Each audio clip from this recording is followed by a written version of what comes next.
As-tu déjà réfléchi à pourquoi certains moments d'intimité restent gravés dans ta mémoire, tandis que d'autres s'effacent sans laisser de traces? Je pensais autrefois que l'intimité était quelque chose de simple, une question de chimie, de moments opportuns ou simplement d'attirance. Mais plus j'y prêtais attention, plus je réalisais qu'il manquait quelque chose à cette définition. Il existe une couche cachée, un langage silencieux dans la manière dont deux personnes se connectent. Et c'est ce fil invisible qui détermine souvent si un lien devient inoubliable ou s'il sombre dans l'oubli. Et voici la partie étrange. La plupart d'entre nous ne s'arrêtent jamais pour le décrypter. Nous vivons le moment, nous savourons le plaisir. Mais nous nous demandons rarement que signifie tout cela au-delà du physique. C'est là que les choses deviennent intéressantes, car l'intimité ne se résume pas à ce que font les corps. Elle concerne les émotions qui sont communiquées, d'une manière que les mots ne pourraient jamais capturer. Et le geste qui révèle cette vérité avec le plus de clarté n'est pas toujours celui auquel on s'attend. Ce n'est pas le baiser, ce n'est pas l'étreinte, ni même l'acte d'amour en lui-même. C'est un geste différent, souvent négligé, souvent mal compris. Un geste qui, lorsqu'on l'observe sous le bon angle, change tout dans la manière dont tu comprends les hommes, les relations et même toi-même. Maintenant, avant de te révéler exactement ce que c'est, laisse-moi te poser une question. T'es-tu déjà senti dérouté par les actions de quelqu'un, comme s'il disait une chose, mais que son corps semblait raconter une histoire totalement différente?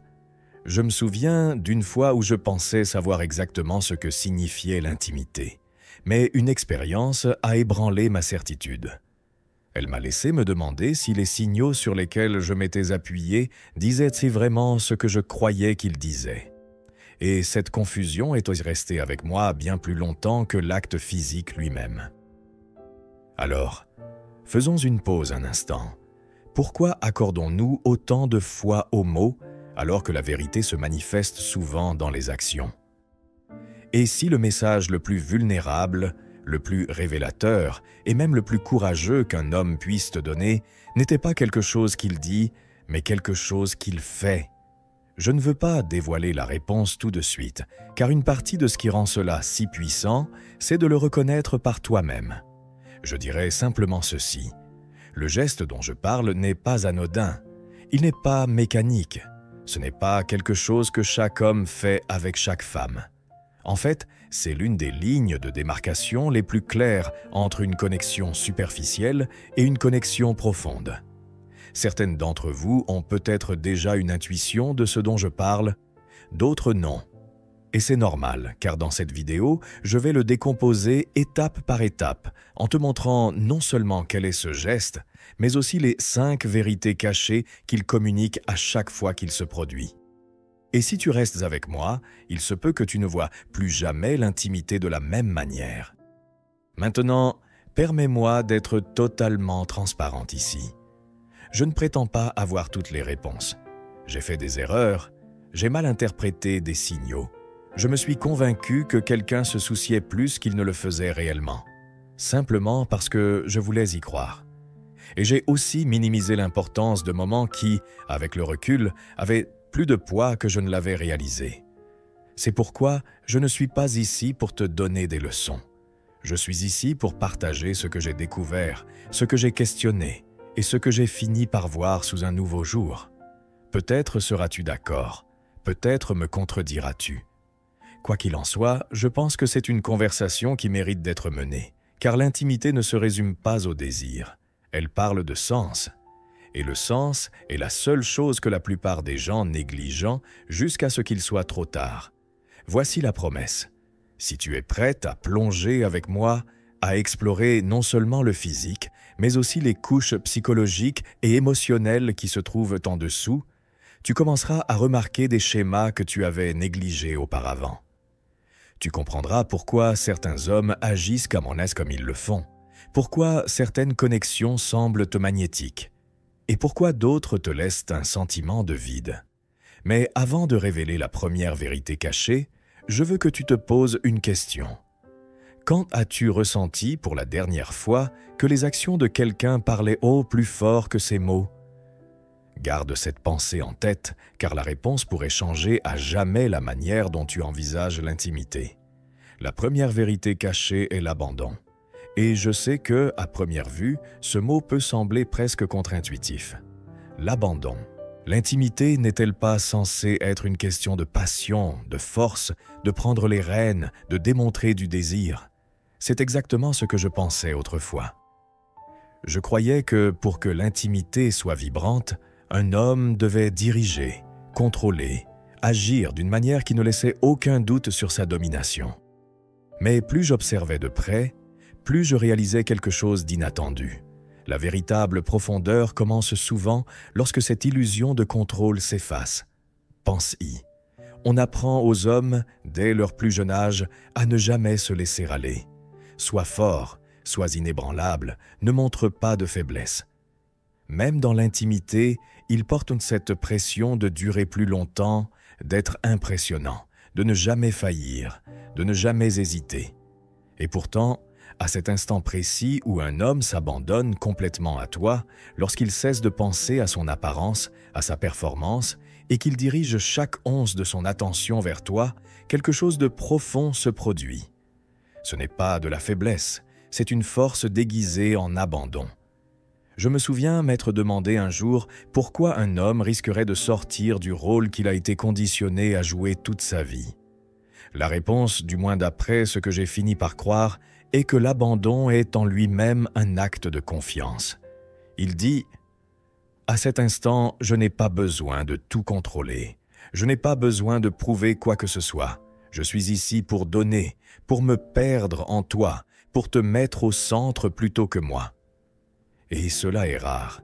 C'est rare parce que cela demande du courage. Cela demande à un homme d'enlever son armure, ne serait-ce que pour quelques minutes, et de dire « Je me sens assez en sécurité ici pour lâcher prise ». Certains diront que cela ne signifie rien, que c'est juste une partie routinière de l'intimité, un mouvement de plus dans le manuel. Mais n'as-tu jamais senti la différence? N'as-tu jamais perçu quand quelqu'un suivait simplement les étapes par rapport à lorsqu'il était pleinement présent, pleinement immergé? L'énergie est unmistakable. L'un semble mécanique, l'autre sacré. Et c'est là l'essence de l'abandon. Il ne s'agit pas de ce que fait le corps. Il s'agit de ce que le cœur dit à travers le corps. C'est là que ma perspective a changé. J'admirais autrefois les hommes qui semblaient inébranlables, ceux qui ne baissaient jamais la garde, qui paraissaient puissants et intouchables. Mais avec le temps, j'ai réalisé que ces hommes semblaient souvent distants, fermés, comme s'il y avait un mur entre nous. Les hommes qui m'ont vraiment touché étaient ceux qui pouvaient laisser tomber ce mur, ceux qui avaient la confiance nécessaire pour donner sans avoir besoin de dominer. Cet abandon m'a fait me sentir choisi d'une manière que rien d'autre n'a pu faire, car si un homme peut s'abandonner dans l'intimité, cela signifie qu'il est assez sûr de lui pour savoir que sa masculinité n'est pas fragile. Il est assez sûr pour déplacer le centre de gravité de lui-même vers toi. Et c'est là que la connexion commence à se transformer. Pose-toi cette question. Quand as-tu pour la dernière fois senti que quelqu'un te donnait sans hâte, sans calcul, sans attendre quelque chose en retour? Comment cela t'a-t-il fait te sentir? Pour beaucoup de femmes, c'est cet instant. L'intimité cesse d'être un acte de plaisir pour devenir un acte de dévotion. Il ne s'agit pas seulement de ce qu'il fait physiquement, mais du courage qu'il faut pour sortir des projecteurs. C'est cela, l'abandon. Et l'abandon, lorsqu'il est authentique, crée un espace où l'intimité peut s'étendre au-delà de la performance vers quelque chose de beaucoup plus honnête. La vérité est que tous les hommes n'atteignent pas cet endroit. Certains ne le feront jamais, car l'idée de lâcher prise est trop menaçante. Mais ceux qui le font révèlent en quelque chose d'extraordinaire, non seulement sur la manière dont ils te perçoivent, mais aussi sur la manière dont ils se perçoivent eux-mêmes. Ils disent, sans mots, « Je suis assez pour lâcher prise. Je suis assez pour faire de ceci une affaire de toi. Je suis assez pour m'abandonner. » Et au moment où tu réalises cela, tu commences à voir l'intimité à travers une lentille que tu ne pourras jamais cesser de voir. Mais l'abandon n'est que le début, car en son sein se trouve la graine de quelque chose d'encore plus profond. Si l'abandon est la porte, alors la confiance est le fondement. Sans confiance, l'intimité s'effondre en quelque chose de mécanique, quelque chose qui semble vide, peu importe la passion qu'on y injecte. Et pourtant, la confiance est l'un des aspects les plus fragiles et les plus facilement négligés de la proximité. On parle de confiance dans les relations tout le temps. Confiance avec l'argent, confiance avec la loyauté, confiance avec les mots. Mais la confiance dont je parle ici est différente. Elle est physique, oui, mais aussi émotionnelle. Car dans ces moments de profonde vulnérabilité, il ne révèle pas seulement son désir pour toi, il révèle sa foi en toi. Pense à ce que cela signifie pour un homme de franchir ce seuil. Les hommes ne sont pas élevés pour être à l'aise avec la vulnérabilité. On leur dit de cacher leur peur, de maintenir une certaine image, d'éviter tout ce qui pourrait les faire paraître faibles. Et pourtant, dans ce geste, il n'y a pas de masque, pas de distance, pas d'échappatoire. Il est proche, il est exposé, et il choisit de rester là. C'est la confiance dans sa forme la plus pure. Je me souviens m'être convaincu un jour que la confiance se résumait à de grands gestes, des confessions, des promesses, des déclarations audacieuses. Mais plus je vieillissais, plus je réalisais que ces mots signifiaient peu sans les petites actions cohérentes qui les soutenaient. Et dans l'intimité, c'est l'un des signaux les plus clairs, car pour qu'un homme en arrive là, il doit croire que tu ne te moqueras pas de lui, que tu ne diminueras pas sa masculinité, que tu ne verras pas son acte de don comme une faiblesse. Il doit avoir confiance que tu l'accueilleras avec ouverture, avec gratitude, avec un sens de révérence pour la vulnérabilité qu'il montre. Et on peut sentir la différence. Tu peux sentir quand un homme est présent avec sa confiance plutôt que d'agir simplement par obligation. Il y a une douceur en cela, une attention, une manière de lire tes réactions. Non pas parce qu'il est insécure, mais parce qu'il se soucie de ton confort. Ce n'est pas une technique, c'est de la confiance. Permets-moi d'être honnête ici. J'avais l'habitude de rejeter ces moments en me disant « ça ne veut rien dire, c'est juste du sexe ». Mais en y repensant, je vois maintenant si clairement que les hommes qui apportaient de la confiance à l'intimité étaient ceux qui laissaient une empreinte dans mon cœur. Leurs actions me disaient « je me sens en sécurité avec toi. Je veux m'abandonner à toi sans peur. » Et cette sécurité changeait tout. Cela me permettait de me détendre, de m'ouvrir, de m'abandonner à ma manière, car voici la partie que beaucoup de gens négligent. La confiance n'est pas à sens unique. Il ne s'agit pas seulement de lui qui a confiance en toi. Il s'agit aussi de toi qui as assez confiance en lui pour recevoir, pour te permettre d'être vu dans ta forme la plus brute, pour lâcher le contrôle et dire « je crois que tu me traiteras avec soin ». Recevoir est un acte de courage en soi. Et lorsque deux personnes se rencontrent dans cet espace, l'intimité devient quelque chose d'extraordinaire. Maintenant, pose-toi la question. Quand as-tu, pour la dernière fois, fait confiance à quelqu'un au point de lâcher les apparences, au point d'être sans garde, au point d'être vulnérable sans répéter ni te protéger? C'est rare, n'est-ce pas? Et c'est pourquoi cela compte autant, car la confiance transforme un acte physique en un lien. Elle transforme le geste le plus simple en une déclaration tacite de sécurité et de dévotion. C'est pourquoi, lorsqu'un homme choisit de se présenter ainsi, il ne te donne pas seulement du plaisir, il te donne une preuve qu'il se sent assez en sécurité pour être vulnérable, assez courageux pour risquer la proximité et assez ouvert pour baisser la garde avec toi. Et cette confiance, une fois établie, ne reste pas confinée à la chambre. Elle déborde dans le reste de la relation. Soudain, les conversations s'approfondissent, les barrières tombent, tu te sens plus en sécurité, plus connecté, plus libre d'être ton vrai toi. C'est le pouvoir de la confiance. Mais aussi puissante soit-elle, la confiance n'est qu'une couche. Car lorsque la confiance se combine avec l'abandon, elle ouvre la voie à quelque chose d'encore plus sacré. Si l'abandon est la porte et la confiance les fondations, alors l'adoration est l'atmosphère qui remplit tout l'espace. Et je n'utilise pas ce mot à la légère, car l'adoration a du poids. Il ne s'agit pas de s'incliner ou de céder du pouvoir. Il s'agit de révérence, de voir quelque chose comme digne d'émerveillement et de respect. Pour beaucoup de femmes, c'est le moment qui semble le plus transformateur, car il ne s'agit pas seulement d'être touché ou désiré, il s'agit d'être célébré. Pensez. À quelle fréquence les femmes reçoivent-elles des messages contradictoires sur leur corps? Sois confiante, mais pas trop audacieuse. Sois sexy, mais pas trop sexuelle. Sois fière de toi, mais ne sois pas vaniteuse. Cette contradiction constante crée de la honte, de l'hésitation et des doutes sur soi-même.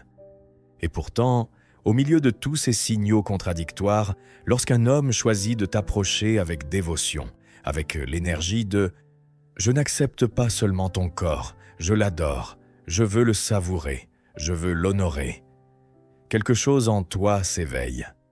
Je sais que, pour moi, il y a eu un temps où je luttais pour me sentir complètement à l'aise dans ma propre peau. Je me demandais si j'étais assez désirable, si j'étais trop ou pas assez. Mais dans ces rares moments où je me sentais adoré plutôt que simplement désiré, les doutes commençaient à s'apaiser. Je me sentais vue, valorisée, même rayonnante. C'est le pouvoir de l'adoration dans l'intimité. Elle coupe à travers le bruit et te donne l'expérience indéniable d'être valorisé comme quelque chose de précieux. Et soyons clairs, tous les hommes n'offrent pas cela.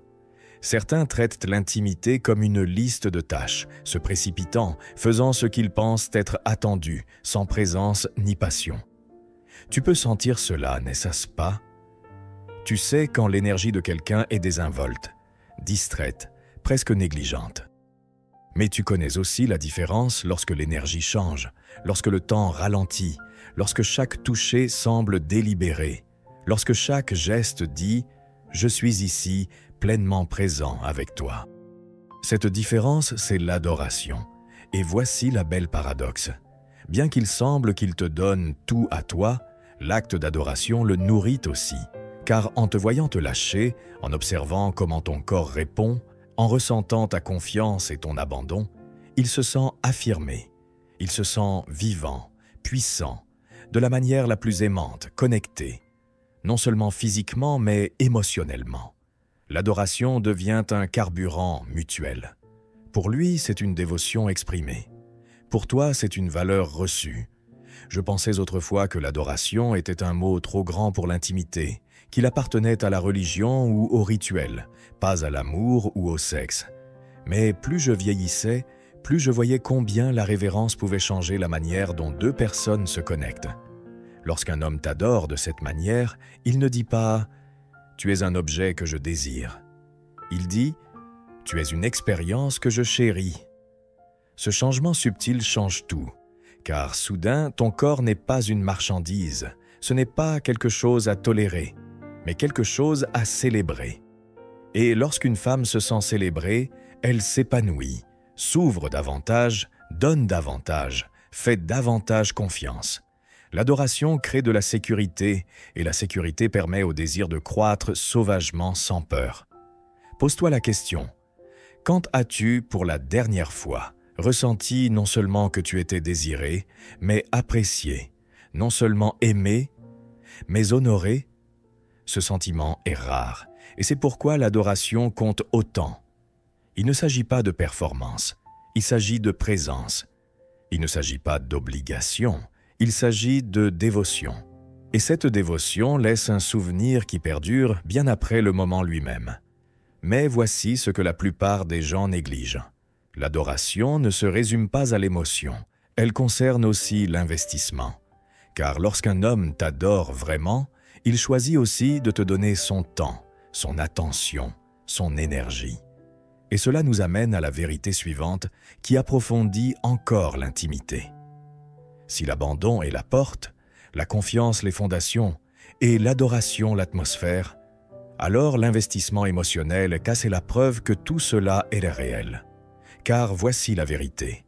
N'importe qui peut suivre les étapes. N'importe qui peut imiter la passion. N'importe qui peut jouer l'intimité comme un script. Mais tu peux sentir la différence lorsque quelqu'un est vraiment investi en toi. Lorsqu'il est là, non pas seulement pour prendre, non pas seulement pour satisfaire un désir passager, mais pour investir son énergie, son attention, son temps en toi. Ce type de présence ne peut pas être simulé. Je confondais autrefois l'attention avec l'investissement. Je pensais que si quelqu'un était attentif sur le moment, cela signifiait qu'il se souciait profondément. Mais l'attention peut être superficielle. Elle peut ne durer que le temps du plaisir. L'investissement, en revanche, laisse une trace. Tu le ressens dans la manière dont quelqu'un s'attarde, dans la manière dont il s'ajuste à tes réactions, dans la manière dont il ne se précipite pas vers la fin, mais savoure le voyage. C'est cela, l'investissement émotionnel. Il ne s'agit pas seulement de ce qu'il fait, mais de la manière dont il le fait. Et c'est là que cela devient puissant. L'investissement est un choix.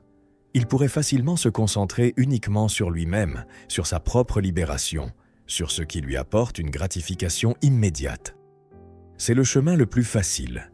Mais lorsqu'il choisit d'investir en toi, il fait une déclaration. « Tu vaux mon effort, tu vaux mon temps, tu vaux que je ralentisse pour toi. » Et lorsque tu ressens cela, lorsque tu perçois cette dévotion, cela change la signification de tout.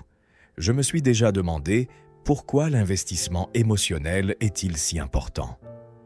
La réponse pour moi est qu'il transforme l'intimité de quelque chose de transactionnel en quelque chose de mémorable. Le sexe sans investissement s'efface rapidement. Il semble vide, comme si une case avait été cochée et rien de plus. Mais lorsqu'il y a investissement, cela crée un lien qui perdure bien après la fin de l'acte. Cela devient un souvenir, une connexion, une histoire que ton corps et ton cœur conservent, et c'est ce qui le rend différent. Permets-moi d'être vulnérable avec toi un instant. Il y a eu des moments où j'ai accepté l'intimité sans investissement. Je me disais que c'était correct, que je n'avais pas besoin de plus, que le plaisir seul suffisait. Mais à chaque fois, je partais avec un vide silencieux.